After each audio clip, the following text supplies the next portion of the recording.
आमदार सना मलिक यांना सभागृहामध्ये एक अतिशय महत्त्वाचा विषय मांडलेला आहे। खरं तर मागच्या काही दिवसांपासून मेटाचे गॉगल्स मार्केटमध्ये आलेले आहेत आणि याच अनुषंगानं एक प्रश्न त्यांना उपस्थित केला होता। काय तुमचं म्हणणं होतं आणि कशा पद्धतीच्या अडचणी या सगळ्या गॉगल्समुळे निर्माण होत आहेत? फक्त गॉगल्स नाही, ऑप्टिकल चष्मामध्ये पण मेटा ग्लासेस आहे, मेटा आणि AI कॅमेरे आहे। हे सगळे माहिती आम्ही आज लक्षवेधीच्या माध्यमातून सरकारकडून विचारलं। तो आमचा 2-3 स्पेसिफिक प्रश्न होतं की एक हे नॅशनल सिक्युरिटीचा विषय आहे, सिटिझन प्रायव्हसीचा विषय आहे। कारण असा ग्लासेस तुम्ही माझ्यासमोर ते ग्लासेस घालून आले आणि रेकॉर्डिंग चालू केलं तर आम्हाला माहीत पण नाही पडणार की तुम्ही रेकॉर्ड करतात, कारण त्याच्या आधी ते ग्लासेसमध्ये LEDचा लाईट जे होता ते चालू केल्याशिवाय रेकॉर्डिंग चालू होत नव्हती।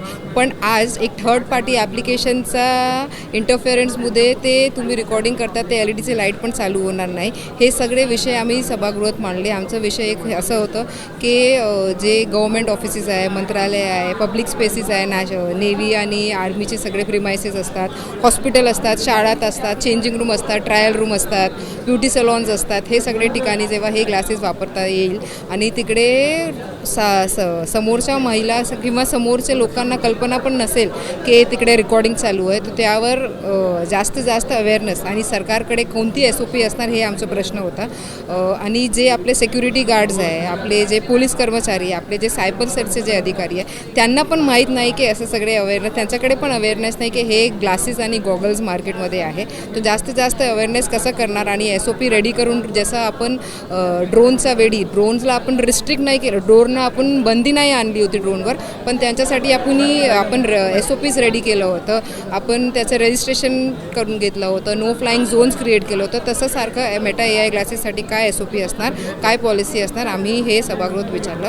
त्यावर आम्हाला राज्यमंत्री योगेश कदमचं उत्तर जे भेटलं की SOPचे जे पूर्ण प्रोसिजर आहे 1 महिन्यामध्ये, म्हणजे 30 दिवसाच्या आतमध्ये रेडी करून महाराष्ट्र सरकारकडून सेंट्रल सरकारला पाठवला जाणार आणि जास्त अवेअरनेस इथे सिक्युरिटी स्टाफमध्ये, पोलीस स्टाफमध्ये आणि सायबर सेलमध्ये देणार। तो अशा पद्धतीने रेकॉर्डिंग करणं हे चुकीचं वाटत नाही का? त्या अनुषंगानं काही आश्वासन दिलं? त्यांनी ऑलरेडी सांगितलं की बाबा हे सगळे रेकॉर्डिंग, चुकीचे रेकॉर्डिंग आणि तुम्हाला माहीत नसेल या सगळ्यासाठी लॉ आहे। पण आमचा भार एकच मुद्द्यावर होता की आम्हाला क्युअरला नाही पाहिजे, आम्हाला प्रिव्हेन्शनमध्ये काय करता येईल आणि किती लवकर करता येईल त्यावर तुम्ही भार द्या।